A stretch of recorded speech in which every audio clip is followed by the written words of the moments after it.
허허, 바보에게 시집을 가는구나. 바보 도령의 입에서 천문학 지식이 흘러나왔습니다. 순간 황급히 입을 다물었지만 이미 늦었지요. 여인은 알아챘습니다.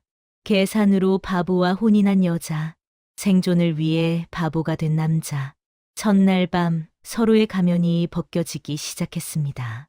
하지만 둘은 침묵의 합의를 했지요. 아직은 진실을 묻지 않기로. 세상에서 가장 기묘한 신혼부부의 위험한 동거가 시작됩니다. 청금야담에 오신 여러분 환영합니다. 구독과 좋아요 눌러주세요. 오늘의 야담 시작합니다. 옛날 옛적 영조대왕께서 나라를 다스리시던 시절의 일입니다. 한양 남부의 좁은 골목에는 중인들이 옹기종기 모여 살았지요. 기와집과 초가집이 뒤섞인 골목은 언제나 사람들로 붐볐고, 아침이면 물장수의 외침 소리가, 저녁이면 두부 파는 아낙네의 목소리가 골목을 가득 채웠습니다. 겉으로는 태평성대라 일컬어졌으나 실상은 붕당 간의 암투가 은밀히 번지던 시기였습니다. 조정에서는 날마다 당론이 엇갈리고 밤이면 누군가는 영모의 누명을 쓰고 쫓기기 일쑤였지요. 노론과 소론이 날을 세우고 남인과 북인이 서로를 헐뜯던 시절이었습니다. 한번 잘못된 편을 들면 삼족이 멸하기 일쑤였고 조금이라도 눈에 띄는 행동을 하면 영모로 몰리기 쉬웠지요. 그런 세상이었기에 지혜로운 자는 몸을 숨기고 어리석은 자만이 목숨을 부지할 수 있었습니다. 총명한 자는 화를 입고 우둔한 자는 살아남는 기묘한 시대였지요. 사람들은 말했습니다. 이 세상은 어리석은 자의 천국이요. 지혜로운 자의 무덤이라고 말입니다. 이 시절 한양 남부 골목 깊숙한 곳에 윤소연이라는 여인이 살고 있었습니다. 소연은 본디 양반가의 딸이었으나 아버지가 붕당 싸움에 휘말려 몰락한 뒤로는 세간의 동정, 어린 눈길을 받으며 지내야 했지요. 소연의 아버지는 청렴한 관리였으나 잘못된 상소 하나로 귀양을 가게 되었고 그곳에서 병을 얻어 세상을 떠났습니다. 어머니마저 남편의 뒤를 따라 세상을 뜨자 소연은 18의 나이에 홀로 남게 되었지요. 친척들은 모두 등을 돌렸고 가사는 빚으로 사라졌습니다. 한때 30칸이 넘던 기와집은 채권자들에게 넘어갔고 소연은 골목 안쪽의 작은 초가집으로 거처를 옮겨야 했습니다. 비가 오면 처마에서 물이 새고 겨울이면 찬바람이 문틈으로 들어오는 누추한 집이었지요. 하지만 소연은 그 누구보다 총명하고 냉철한 여인이었습니다. 어린 시절부터 글과 수에 능했던 소연은 아버지께 천자문과 사서삼경을 배웠지요. 5살에 천자문을 떼었고 7살에는 논어를 읽었습니다. 10살이 되자 맹자와 중용을 줄줄 외웠고 15에는 시를 지어 아버지를 놀라게 했지요. 산수에도 밝아서 주판을 다루는 솜씨가 남부럽지 않았습니다. 장사치들도 감탄할 만큼 빠르고 정확했지요. 집안이 몰락한 뒤 소연은 남장을 하고 서책을 팔아 생계를 이어갔습니다. 갓을 쓰고 도포를 걸치면 그 누구도 소연을 여인이라 여기지 못했지요. 목소리를 낮추고 걸음걸이를 바꾸니 완벽한 남자 서생이었습니다. 소연은 낮에는 성균관 근처에서 서책을 팔고 밤에는 양반집 자제들의 숙제를 대신 써주며 돈을 벌었습니다. 단아한 외모에 매서운 눈빛을 지닌 소연은 세상을 꿰뚫어 보는 통찰력을 지녔습니다. 소연은 깨달았습니다. 이 세상에서 여인으로 살아남기란 쉽지 않다는 것을, 그리고 총명함을 드러내는 것은 때로 화를 부른다는 것을 말이지요. 미모가 뛰어나면 탐욕스러운 자들의 표적이 되고 재주가 있으면 질투하는 자들의 미움을 받습니다. 그렇기에 소연은 조심스럽게 그리고 치밀하게 살아가야 했습니다. 그러던 어느 봄날 소연의 귀에 한 소문이 들려왔습니다. 한양 북촌에 사는 강무진이라는 도령이 바보라는 이야기였지요. 강무진은 몰락 직전의 양반과 장남으로 말이 어눌하고 늘 허허 웃기만 한다는 소문이었습니다. 시장 아낙네들은 수군거렸습니다. 저 강도령 말이야. 밥 먹다가도 숟가락을 떨어뜨린다지 뭐야. 허허, 웃기만 하고 말이야. 맞아. 맞아. 지난번에 봤는데 길을 가다가 돌부리에 걸려 넘어지더라고. 그것도 평평한 길에서 말이야. 아이고, 그 집안도 참 딱하지. 아버님은 병석에 누우셨는데 아들이 저 모양이니 대가 끊기겠어. 동네 사람들은 무진을 가리켜 머리 빈 도령이라 부르며 혀를 찾고 그의 집안을 불쌍히 여겼지요. 무진의 아버지는 병약한 전직 참봉으로 아들의 장래를 걱정하며 날마다 탄식하고 있었습니다. 한때는 관아에서 벼슬을 하던 집안이었으나 이제는 겨우 끼니를 잇는 형편이었지요. 아버지는 무진을 보며 한숨을 쉬었습니다. 내가 죽으면 이 아이는 어찌 살아간단 말인가. 땅도 없고 돈도 없고 재주도 없으니 특히 무진의 사촌 강태석은 무진을 노골적으로 업신여겼습니다. 태석은 날이 갈수록 번창하는 집안의 자제로 관아의 관리들과 교분이 두터웠지요. 26의 나이에 이미 정육품 벼슬을 하고 있었고 집안에는 하인만 10명이 넘었습니다. 태석은 무진의 가산을 노리고 있었습니다. 몰락한 집안이지만 아직 남아있는 땅 30마지기와 기와집 한 채가 탐났던 것이지요. 태석은 무진을 만날 때마다 비아냥거렸습니다. 사촌아, 잘 지내고 있나? 허허, 그래도 밥은 먹고 사나? 요즘 쌀값이 올라서 말이야. 무진은 그저 허허 웃으며 고개만 끄덕였습니다. 말을 제대로 잇지 못하는 듯 더듬거리며 대답했지요. 아니, 허허, 잘 지내고 있지. 태석 형님. 주변 사람들은 모두 무진을 불쌍히 여겼습니다. 그리고 누구든 무진과 혼인하는 것은 불운이라 여겼지요. 중매쟁이들도 무진의 이름만 나오면 고개를 저었습니다. 그 도령이요? 아이고, 그 집안에 시집 가려는 처녀가 어디 있겠어요? 하지만 소연의 생각은 달랐습니다. 소연은 이 소문을 듣고 조용히 미소 지었습니다. 그리고 속으로 중얼거렸지요. 바보의 아내는 의심받지 않는다. 소연은 계산했습니다. 세상은 총명한 여인을 두려워하고 경계합니다. 하지만 바보의 아내라면 다릅니다. 아무리 똑똑한 일을 해도 사람들은 바보 남편을 둔 불쌍한 아내라 여길 것이었지요. 그리고 바보 남편은 아내가 무슨 일을 하든 알아채지 못할 것입니다. 완벽한 위장막이었습니다. 소연은 중매쟁이를 찾아가 무진과의 혼인을 청했습니다. 중매쟁이는 깜짝 놀라며 말렸습니다. 아가씨, 정신이 있으십니까? 그 도령은 바보라오. 혼인하시면 평생 고생만 하실게요. 게다가 그 집안은 가산도 얼마 없고 언제 망할지 모르는 형편이라오. 하지만 소연의 결심은 확고했습니다. 괜찮습니다. 저는 그 도령과 혼인하겠습니다. 어차피 제 형편도 나을 것이 없지 않습니까?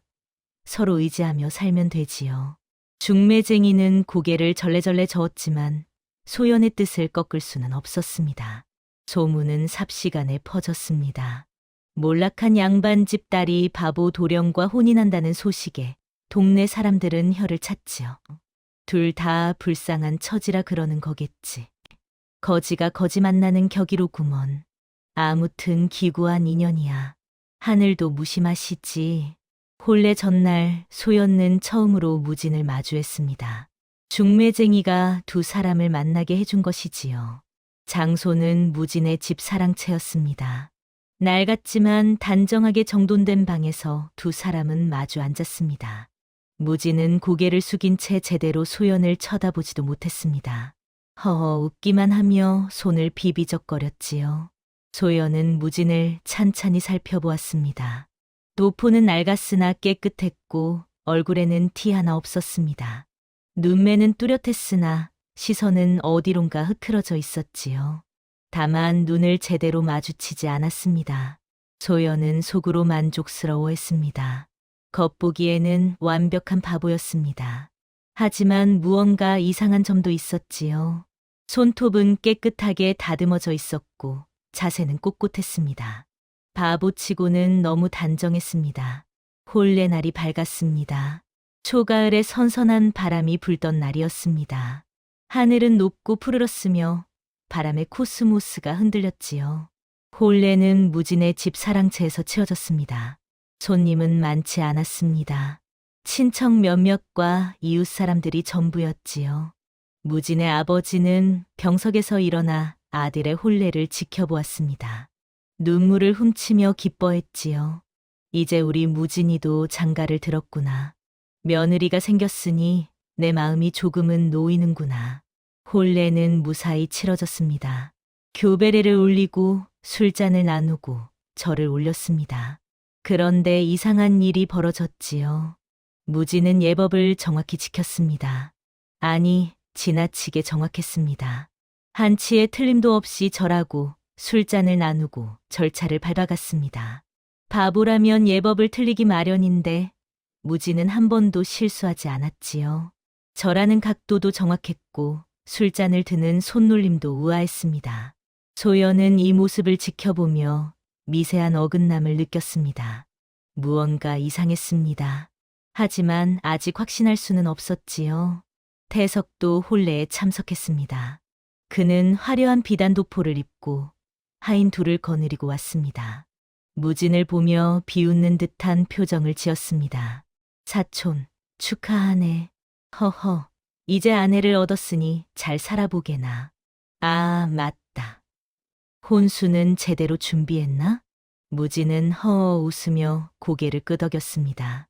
말을 제대로 하지 못하는 듯 더듬거리기만 했지요. 아, 아니, 준비했지. 태석 형님. 태석은 만족스러운 표정으로 돌아갔습니다. 소연은 이 모든 것을 지켜보며 생각했습니다. 저 사촌은 무언가 꾀하고 있다. 무진을 업신여기는 태도가 지나치게 노골적이었습니다. 날이 저물고 신방에 들어갈 시간이 되었습니다. 두 사람은 호청으로 가려진 방 안에 단둘이 남겨졌습니다. 붉은 촛불이 방 안을 은은하게 밝혔고 창밖에서는 귀뚜라미 소리가 들려왔지요. 달빛이 창문을 통해 은은하게 스며들었습니다. 무진은 어색하게 웃으며 등잔불을 켜려 했습니다. 하지만 일부러 손을 떨며 제대로 켜지 못하는 척했지요. 불이 꺼지고 다시 켜지고 또 꺼졌습니다. 세 번째에야 겨우 불이 붙었습니다. 소연은 그 모습을 지켜보며 시험하듯 수수께끼 같은 말을 던졌습니다.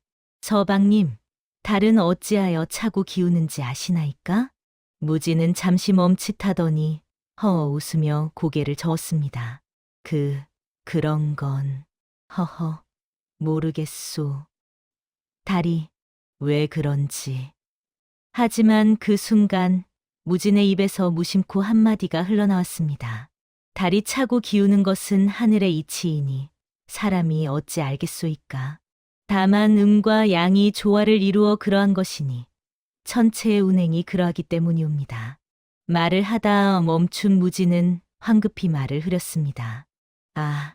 아니, 허허, 무슨 소리를 했는지 나는 그런 거 모르는데.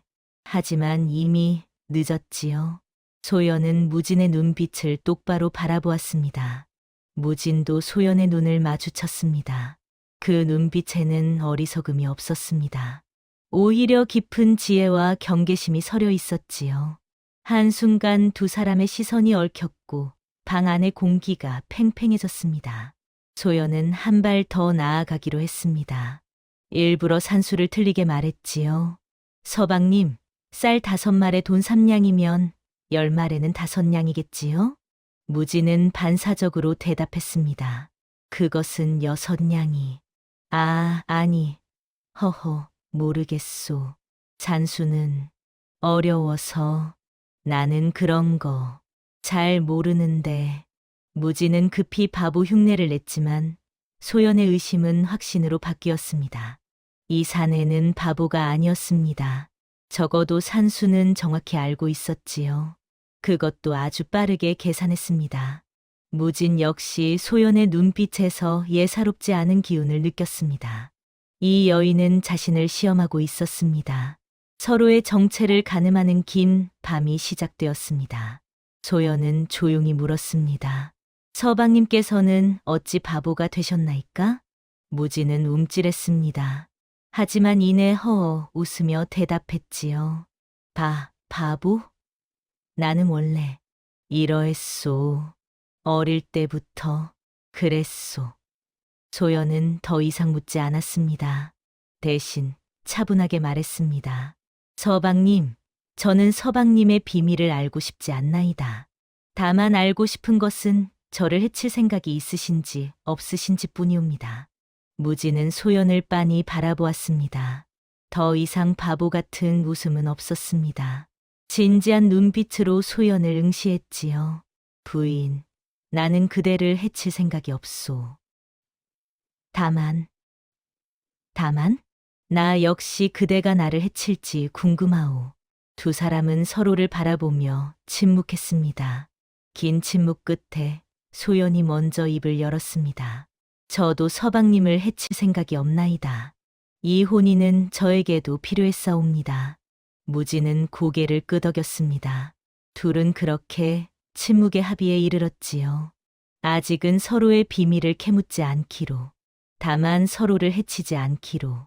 두 사람은 첫날 밤을 아무 일 없이 보냈습니다. 육체의 결합보다 더 팽팽한 심리전이 벌어졌지요. 말 대신 숨결과 기척으로 서로를 읽어가며 밤은 깊어갔습니다. 소연은 이불을 덮고 누웠고 무진은 방 한쪽에서 잠을 청했습니다. 하지만 둘 다 잠들지 못했지요. 서로의 숨소리를 듣고 뒤척이는 소리를 들으며 밤새 깨어 있었습니다. 소연은 속으로 결론을 내렸습니다. 이 사내는 나를 속이고 있다.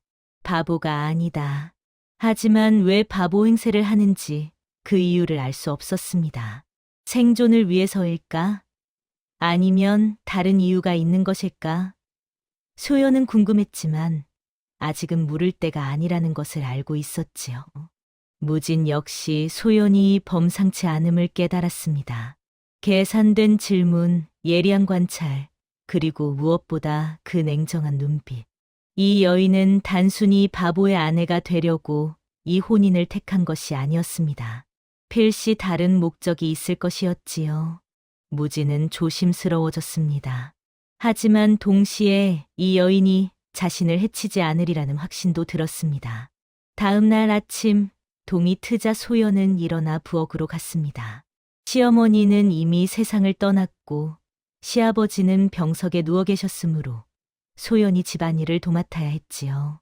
소연은 밥을 짓고 국을 끓이고 시아버지께 아침상을 드렸습니다. 시아버지는 소연을 보며 흐뭇해했습니다. 며느리, 고맙구나. 이제 우리 무진이가 아내를 얻었으니 나도 마음이 조금은 놓이는구나. 내가 우리 집안을 잘 돌봐주겠지? 소연은 공손히 절했습니다. 아버님, 소녀가 마땅히 해야 할 일이옵니다. 부디 편히 쉬시옵소서. 그날 오후 사촌 강태석이 찾아왔습니다. 태석은 하인 둘을 대동하고 당당하게 들어섰지요. 무진의 아버지가 병석에 누워있는 것을 보고는 냉소를 띤 표정을 지었습니다. 큰아버님, 안녕하신지요? 사촌 동생이 혼인했다기에 축하 인사를 드리러 왔습니다. 태석은 무진을 보며 비웃었습니다. 사촌 아내를 얻었다지? 허허, 잘 되었구먼. 이제 집안일도 좀 나아지겠군. 무진은 허어 웃으며 고개를 끄덕였습니다. 말을 제대로 하지 못하는 듯 어눌하게 대답했지요. 아니, 태석 형님, 고맙소. 오셔서. 태석은 무진을 보며 내심 만족스러워했습니다. 여전히 바보였습니다. 태석은 슬쩍 말을 꺼냈습니다. 사촌, 요즘 관아에서 말이 많더구나. 너희 집안에 대해서 말이야. 무진의 아버지가 벌떡 일어나려 했으나 기력이 없어 다시 누웠습니다. 떨리는 목소리로 물었지요. 무슨 말인가? 우리 집안이 무슨 잘못이라도 했단 말이냐? 태석은 천천히 말했습니다. 아니, 별것 아닙니다. 다만 옛날 일이 다시 거론되고 있다는 소문이 있더군요. 큰어머님의 영무 사건 말입니다. 혹시 아직도 그때 증거가 남아있지 않나 하는 이야기들이 있습니다. 무진의 아버지는 얼굴이 하얗게 질렸습니다. 그 사건은 이미 15년 전 일이었습니다. 무진의 어머니가 억울하게 영무에 연루되어 목숨을 잃은 사건이었지요. 하지만 증거가 부족하여 명예회복도 하지 못한 채 집안은 몰락했습니다.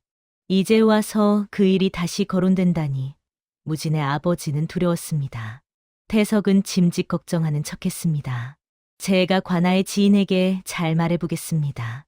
다만 만약 사건이 다시 조사된다면 글쎄요, 어떻게 될지 모르겠습니다.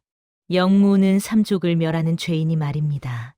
태석은 의미심장한 미소를 지으며 돌아갔습니다. 무진은 여전히 허어 웃으며 태석을 배웅했지요. 하지만 태석이 떠나자마자 무진의 표정이 굳어졌습니다. 소연은 그 모습을 지켜보았습니다. 무진의 눈빛에서 바보 같은 모습은 온데간데 없었습니다. 그날 밤 소연은 시댁의 서고를 정리하기 시작했습니다. 시아버지의 허락을 받아 오래된 문서들을 살펴보았지요.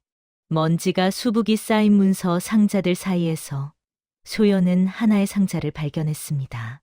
자물쇠가 채워져 있었으나 녹슬어 쉽게 열렸지요. 상자 안에는 오래된 문서들이 가득했습니다. 소연은 촛불을 켜고 문서들을 하나하나 읽어나갔습니다. 그리고 놀라운 진실을 발견했지요. 무진의 어머니가 억울하게 영무에 연루되었다는 기록이었습니다. 당시 무진의 어머니는 왕실의 먼 친척이었습니다. 선조의 반계 후손으로 비록 신분은 낮았으나 왕실의 혈통을 이어받은 사람이었지요. 하지만 붕당 싸움에 휘말려 영무를 꾀했다는 누명을 쓰게 되었습니다. 문서에는 당시 고변을 올린 사람의 이름이 적혀 있었습니다. 강희준, 바로 태석의 아버지였습니다. 소연은 손이 떨렸습니다. 태석의 집안이 무진의 어머니를 영무로 몰아 죽게 만들었던 것이지요. 그리고 무진의 집안을 몰락시킨 뒤 그들의 가산을 조금씩 빼앗아갔습니다. 문서에는 더 자세한 내용이 적혀 있었습니다. 당시 무진의 어머니는 왕실의 비리를 알게 되었고 이를 상소하려 했다고 합니다. 하지만 강희준이 이를 먼저 알아차리고 오히려 무진의 어머니가 영모를 꾀한다고 고변한 것이었지요. 증거는 조작되었고 변명은 받아들여지지 않았습니다. 소연은 깨달았습니다. 무진이 바보 행세를 하는 이유를 총명함을 드러내면 위험했기 때문입니다. 태석의 집안은 무진의 집안을 완전히 무너뜨리려 했고 만약 무진이 똑똑하다는 것이 알려지면 또다시 영무의 누명을 씌워 제거하려 들 것이었지요. 무진은 바보가 되어야만 살아남을 수 있었습니다. 소연은 문서를 조심스럽게 접어 품속에 넣었습니다. 그리고 무진을 찾아갔습니다. 무진은 사랑채에서 멍하니 앉아 있었습니다. 소연이 들어서자 무진은 고개를 들었지요. 부인, 무슨 일이오? 소연은 조용히 문을 닫고 무진 앞에 앉았습니다. 서방님, 제가 서고에서 문서를 발견했나이다. 무진의 표정이 굳어졌습니다. 무슨 문서를 말하시오? 소연은 품속에서 문서를 꺼내 무진에게 건넸습니다. 무진은 문서를 받아들고 읽기 시작했습니다. 얼굴이 점점 창백해졌지요. 어머니의 이름, 영무의 누명, 그리고 강희준의 고변. 모든 것이 적혀 있었습니다. 무진은 고개를 떨구었습니다. 한참 동안 침묵이 흘렀습니다. 그리고 마침내 무진이 입을 열었지요. 부인, 그대는 어찌 이것을 찾았소? 소연은 담담하게 대답했습니다. 저는 총명합니다. 그리고 세상을 보는 눈이 있습니다. 서방님께서 바보가 아니라는 것도 어떤 이유로 그렇게 사시는지도 이제는 알 것 같습니다. 무진은 소연을 바라보았습니다. 더 이상 바보 같은 웃음은 없었습니다. 진지하고 슬픈 눈빛으로 소연을 응시했지요. 소연은 계속 말했습니다. 이 혼인은 우연이 아니라 필연이었나이다. 저는 계산으로, 서방님은 생존을 위해 서로를 택했습니다. 하지만 이제 저는 알았습니다. 우리는 서로를 도울 수 있다는 것을 말이지요. 무진은 한동안 소연을 바라보다가 천천히 고개를 끄덕였습니다. 부인, 그대 말이 옳소. 나는 바보가 되어야만 했소. 그날 밤 무진은 소연에게 모든 진실을 털어놓았습니다. 달빛이 밝은 밤이었습니다. 두 사람은 마주 앉아 이야기를 나누었지요. 무진은 말했습니다. 자신은 어린 시절부터 총명했다고. 글을 배우면 단번에 이해했고 시를 지으면 어른들도 감탄했다고. 사서삼경을 줄줄 외웠고 산수에도 밝아서 주판을 다루는 솜씨가 남달랐다고 말이지요. 무진의 아버지는 무진이 과거에 급제할 것이라 기대했습니다. 나는 10살에 사서를 다 읽었소. 12살에는 시를 지어 한양의 문인들에게 칭찬을 받았지요. 아버지는 내가 장원급제하여 집안을 일으킬 것이라 믿으셨소. 하지만 무진이 15살 되던 해 어머니가 영무의 누명을 쓰고 죽었습니다. 태석의 아버지 강희준이 고변을 올렸고 조정에서는 무진의 어머니를 역적으로 몰았지요. 증거는 조작되었고 변명은 받아들여지지 않았습니다. 무진의 어머니는 결국 사약을 받고 세상을 떠났습니다. 그날을 잊을 수가 없소. 어머니께서 억울하다 외치시며 사약을 드시던 모습을. 아버지는 통곡하셨고 나는 아무것도 할 수 없었소. 그날 이후 무진은 바보가 되었습니다. 일부러 말을 더듬고 허어 웃고 멍한 표정을 지었습니다. 글을 읽지 못하는 척했고 산수를 모르는 척했지요. 처음에는 힘들었소. 총명한 척하고 싶었고 어머니의 원수를 갚고 싶었소. 하지만 아버지께서 말씀하셨지요. 살아남아야 한다고, 바보가 되어야 산다고. 무진은 알고 있었습니다. 자신이 총명하다는 것이 알려지면 태석의 집안은 또다시 자신을 제거하려 들 것이라는 것을 말이지요. 태석은 우리 집안을 완전히 무너뜨리려 하오. 어머니를 죽인 것도 모자라 이제는 우리 가상까지 빼앗으려 하고 있소. 무진의 아버지도 아들의 행동을 이해했습니다. 슬펐지만 아들이 살아남기 위해서는 어쩔 수 없었지요. 그렇게 무진은 10년 넘게 바보로 살아왔습니다. 소연, 나는 어머니를 잃은 날부터 바보가 되었소. 바보만이 살아남을 수 있는 세상이었소. 15년 동안 나는 바보로 살았소. 허허 웃고 더듬거리고 멍하니 있었지요. 때로는 스스로가 정말 바보가 된 것 같기도 했소. 소연은 무진의 손을 잡았습니다. 두 사람의 눈빛이 마주쳤습니다. 그제야 서로가 진정 이해되었지요. 서방님, 이제는 혼자가 아니옵니다. 저도 서방님처럼 이 세상에서 살아남기 위해 애써왔사옵니다. 우리는 서로를 도울 수 있나이다. 무진은 고개를 끄덕였습니다. 평생 혼자 감당해야 했던 비밀을 이제는 나눌 사람이 생긴 것이지요. 부인, 그대는 정말 대단한 여인이오. 내가 바보가 아니라는 것을 알아차린 사람은 그대가 처음이오. 하지만 위기는 곧 닥쳤습니다.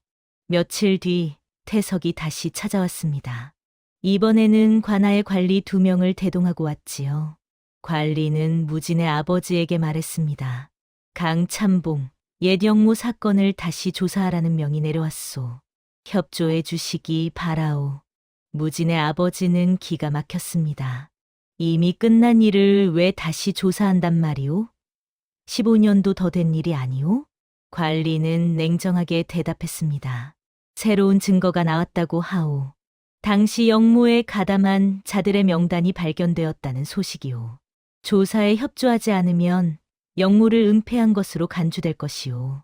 태석은 옆에서 짐짓 걱정하는 척했습니다. 큰아버님, 제가 도와드리겠습니다. 다만 조사에는 협조하셔야 할 것 같습니다. 영모는 중대한 죄인이 말입니다. 관리가 돌아간 뒤 무진의 아버지는 기력을 잃고 쓰러졌습니다. 무진은 아버지를 부축하며 안타까워했지요. 소연은 이 모든 것을 지켜보았습니다. 아버지, 괜찮으십니까? 아버지, 무진의 아버지는 떨리는 목소리로 말했습니다. 무진아, 이제 끝인가 보구나. 우리 집안은 이제 정말 끝이구나. 그날 밤 소연은 무진에게 말했습니다. 서방님, 이대로 당할 수는 없나이다. 우리가 먼저 움직여야 하옵니다. 무진은 고개를 저었습니다. 하지만 어찌하겠소? 태석은 관아의 관리들과 결탁해 있소. 내가 바보 연기를 멈추면 죽음이고 계속하면 가문은 완전히 무너지오. 어찌해야 할지 모르겠소. 소연은 단호하게 말했습니다. 그렇다면 바보는 바보로서 저는 저로서 움직이면 되옵니다. 서방님은 계속 바보로 지내시고 저는 뒤에서 증거를 모으겠나이다. 태석의 죄를 밝혀내어 오히려 그를 무너뜨리는 것이옵니다. 무진은 소연을 바라보았습니다. 이 여인은 정말 대담했습니다. 위험하오. 태석은 무자비한 자여. 만약 들키면 그대도 위험하오. 소연은 미소 지었습니다. 저도 무자비할 수 있나이다. 그리고 저는 오랫동안 남장을 하고 세상을 살아왔나이다. 밤에 담을 넘는 것쯤은 어렵지 않사옵니다. 두 사람의 공모가 시작되었습니다. 무진은 여전히 바보 행세를 했고 소연은 밤마다 태석의 집을 염탐했습니다. 소연은 남장을 하고 담을 넘었습니다. 예전에 서책을 팔며 익힌 기술이 도움이 되었지요. 소연은 태석의 서재에 잠입하여 문서들을 살펴보았습니다. 첫날 밤 소연은 태석의 집 담장 밖에서 기회를 엿보았습니다. 하인들이 잠든 깊은 밤 소연은 담을 넘었습니다. 서재의 창문은 열려 있었고 소연은 조심스럽게 안으로 들어갔지요. 문서들은 정리되어 있었습니다. 소연은 하나하나 살펴보았습니다. 땅 문서, 계약서, 편지들.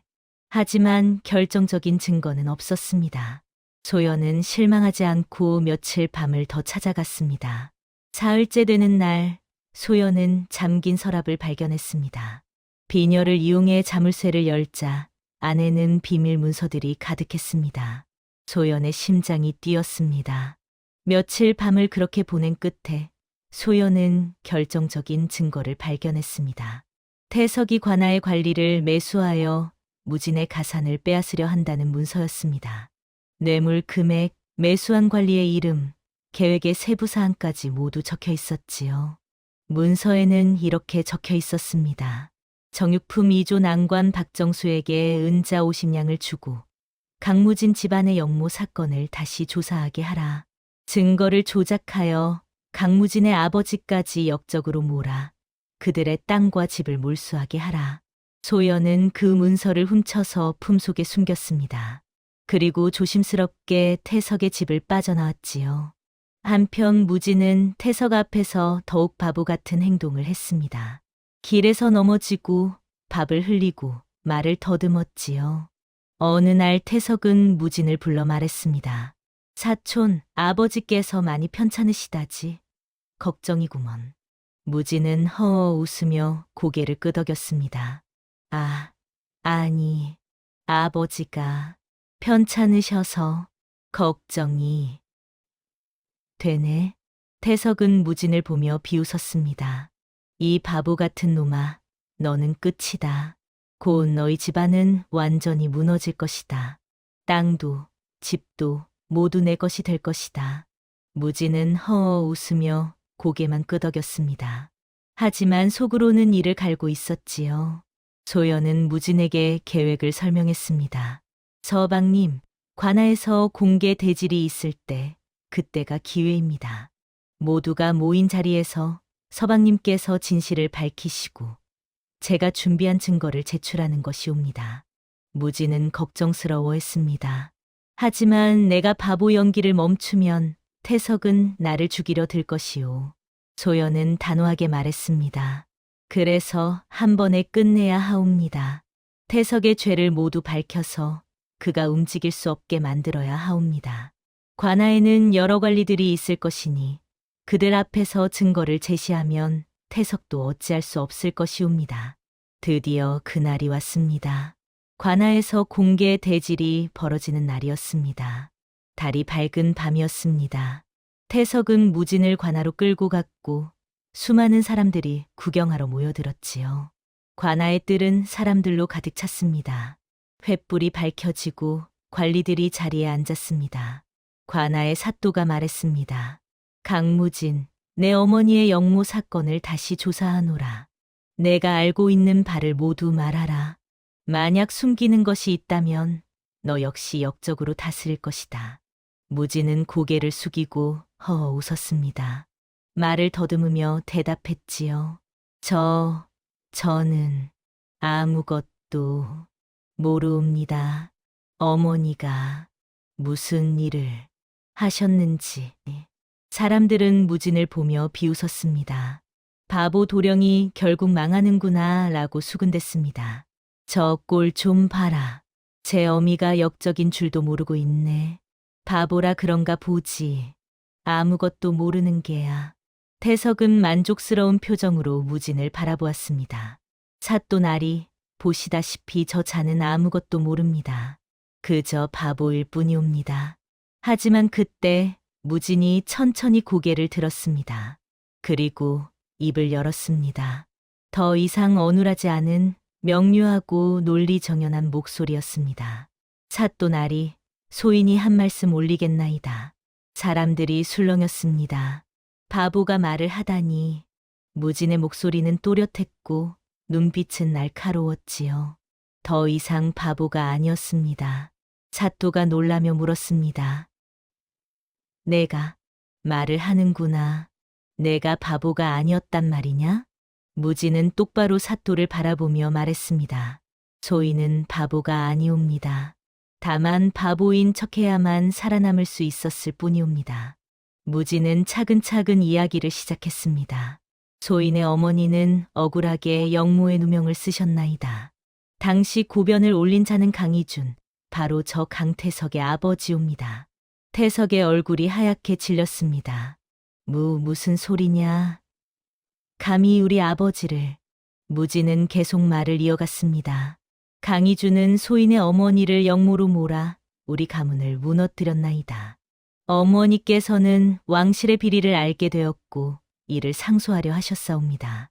하지만 강희준이 이를 먼저 알아차리고 오히려 어머니를 역적으로 몰았나이다. 그리고 우리의 가산을 조금씩 빼앗아 갔지요. 사또가 물었습니다. 증거가 있느냐? 그때 소연이 나섰습니다. 소연은 품속에서 문서를 꺼내 사또에게 건넸습니다. 나리, 여기 증거가 있나이다. 강태석이 관리를 매수하여 우리 집안을 무너뜨리려 한 문서옵니다. 뇌물 금액과 매수한 관리의 이름까지 모두 적혀 있나이다. 사또는 문서를 받아 읽기 시작했습니다. 얼굴이 점점 굳어졌지요. 문서에는 뇌물 금액, 매수한 관리의 이름, 계획의 세부 사항이 모두 적혀 있었습니다. 정육품 2조 난관 박정수에게 은자 50냥. 사또가 문서를 읽자 옆에 앉아있던 관리 하나가 얼굴이 새파랗게 질렸습니다. 바로 박정수였습니다. 사또는 박정수를 노려보며 물었습니다. 박난관, 이것이 사실이냐? 박정수는 말을 더듬었습니다. 그것은. 무진은 계속 말했습니다. 나리, 소인은 15년 동안 바보로 살았나이다. 총명함을 드러내면 죽을 것이기 때문이었지요. 하지만 이제 더는 참을 수 없나이다. 소인의 어머니는 억울하게 죽으셨고 우리 가문은 무너졌나이다. 정의를 바로 세워주시옵소서. 소연도 앞으로 나서며 말했습니다. 나리, 저는 이 문서를 강태석의 집에서 직접 가져왔나이다. 강태석은 우리 집안을 완전히 무너뜨리고 우리의 땅과 집을 빼앗으려 했나이다. 15년 전에도 그러했고 지금도 똑같은 짓을 하고 있나이다. 태석은 그 자리에서 무너졌습니다. 온몸이 떨리고 말이 나오지 않았지요. 이럴 수가. 내가 바보가 아니었단 말이냐? 무진은 태석을 똑바로 바라보며 말했습니다. 나는 바보가 아니었소. 다만 바보인 척해야만 살아남을 수 있었을 뿐이오. 그대의 집안이 우리를 죽이려 했기 때문이오. 사또는 문서를 다시 살펴보더니 명령을 내렸습니다. 강태석과 박정수를 잡아들여라. 그리고 15년 전 영모 사건을 다시 조사하라. 결국 진실이 밝혀졌습니다. 관아에서는 태석을 잡아들였고 태석이 매수한 관리들도 모두 처벌받았습니다. 15년 전 사건을 다시 조사한 결과 무진의 어머니가 억울하게 영모의 누명을 쓰고 죽었다는 것이 밝혀졌고 명예가 회복되었지요. 태석의 가문은 몰락했습니다. 그들이 빼앗았던 가사는 모두 무진의 집안으로 돌아왔습니다. 땅도 집도 모두 돌아왔지요. 바보 도령의 연기는 그날로 끝이 났습니다. 사람들은 무진을 보며 놀라워했습니다. 그토록 오랜 시간을 바보로 살아온 그가 실은 천재였다니. 15년 동안 바보 행세를 했다니 대단한 사람이로구먼. 저런 지혜가 있었다니 정말 놀랍구먼. 조정에서는 무진에게 벼슬을 주려 했습니다. 하지만 무진은 사양했습니다. 나리 소인은 조용히 살고 싶나이다. 가족을 지키며 평범하게 살고 싶을 뿐이옵니다. 조정은 여전히 위험한 곳이오니 소인은 그저 집에서 조용히 살겠나이다. 사또는 무진의 뜻을 이해하고 허락했습니다. 무진은 한양 남부의 집으로 돌아왔습니다. 하지만 이번에는 달랐습니다. 가산이 돌아왔고 어머니의 명예가 회복되었으며 무엇보다 태석의 위협이 사라졌습니다. 무진은 여전히 조심스럽게 살았지만 이제는 가족을 지킬 힘이 있었습니다. 소연은 안주인이자 조언자로 남아 무진의 곁을 지켰지요. 두 사람은 돌아온 가산으로 작은 서당을 열었습니다. 가난한 아이들에게 글을 가르쳤지요. 시간이 흘렀습니다. 무진의 아버지는 아들의 명예가 회복된 것을 보고 기뻐하며 세상을 떠났습니다. 무진아, 이제 내 한이 풀렸다. 내 어미의 명예가 회복되었으니 나는 마음 놓고 갈 수 있구나.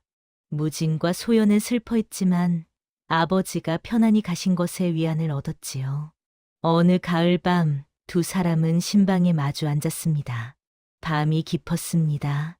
창밖에서는 귀뚜라미 소리가 들려왔고 달빛이 방 안을 환하게 밝혔지요. 이번에는 등잔불이 또렷하게 타올랐습니다. 소연은 미소 지으며 무진을 바라보았습니다. 서방님, 이제는 바보 연기를 하지 않으셔도 되옵니다. 더 이상 숨을 필요가 없나이다. 무진은 소연의 손을 잡으며 말했습니다. 아내, 그대 앞에서는 더는 바보일 필요가 없소. 그대만은 진짜 나를 알고 있으니까요. 처음부터 그대는 내가 바보가 아니라는 것을 알았지요. 소연은 고개를 끄덕였습니다. 서방님, 가장 어리석어 보이는 자가 가장 깊은 지혜를 품고 있었고 진정한 부부란 서로의 가면을 지켜주는 사이라는 것을 이제야 깨달았나이다. 무진은 소연을 끌어안았습니다. 두 사람은 서로를 바라보며 웃었지요.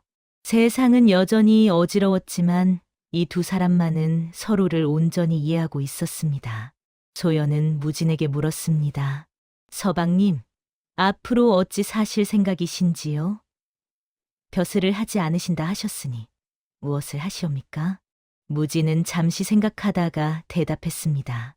나는 이대로 조용히 살고 싶소.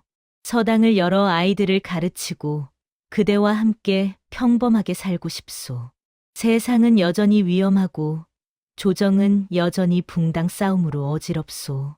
더 이상 그런 곳에 얽매이고 싶지 않소. 소연은 미소 지었습니다. 그것이 좋겠나이다. 저도 서방님과 함께 조용히 살고 싶나이다. 우리 둘이면 충분하옵니다. 무진은 소연을 바라보며 말했습니다. 그대가 아니었다면 나는 아마 평생 바보로 살았을 것이오. 아니, 어쩌면 태석의 음모에 죽었을지도 모르오. 그대가 나를 구해주었소. 소연은 고개를 저었습니다. 아니옵니다. 서방님께서 스스로를 구하신 것이옵니다. 15년 동안 바보로 살아오신 것, 그것이야말로 진정한 지혜였나이다. 저는 다만 곁에 있었을 뿐이옵니다. 두 사람은 웃음을 나누었습니다. 가장 영리한 혼인은 계산이 아니라 이해에서 비롯된다는 것을 그들은 몸소 깨달았습니다. 서로의 비밀을 지켜주고 서로의 가면을 이해하고 함께 세상을 살아가는 것. 그것이 진정한 부부였습니다. 밤이 깊어갔습니다. 두 사람은 서로를 의지하며 잠들었습니다. 창밖에서는 달이 밝게 빛나고 있었고 바람은 조용히 나무잎을 흔들었지요. 세상은 여전히 어지러웠지만 이 두 사람만은 평온했습니다. 그 후로 무진과 소연은 오래도록 행복하게 살았습니다. 서당은 번창했고 많은 아이들이 찾아왔습니다. 무진은 훌륭한 스승이 되었고 소연은 현명한 안주인이 되었지요. 두 사람 사이에는 자식들도 생겼습니다. 아들 둘과 딸 하나였습니다. 무진은 아이들에게 말했습니다. 세상을 살아가려면 때로는 어리석은 척해야 할 때도 있다. 하지만 진정 중요한 것은 자신을 이해해주는 사람을 만나는 것이니라. 옛말에 이르기를 세상에서 가장 어리석은 자가 가장 현명한 자라 했습니다. 진정한 지혜란 자신을 낮추고 때를 기다릴 줄 아는 것이며 진정한 사랑이란 상대의 가면을 이해하고 함께 지켜주는 것이라 하지요. 윤소연과 강무진은 그렇게 서로의 가면을 벗기지 않으면서도 가장 깊이 이해하는 부부가 되었습니다. 세상이 아무리 어지러워도 서로를 이해하는 단 한 사람만 있다면 그것으로 충분하다는 것을 그들은 알았습니다. 바보로 살아야 했던 남자와 총명함을 숨겨야 했던 여자. 두 사람은 서로의 완벽한 짝이었습니다. 다음 영상을 빠르게 만나보시려면 좋아요와 구독을 눌러주세요. 그럼 더 재미있는 영상으로 찾아뵙겠습니다. 모두 행복한 하루 보내세요.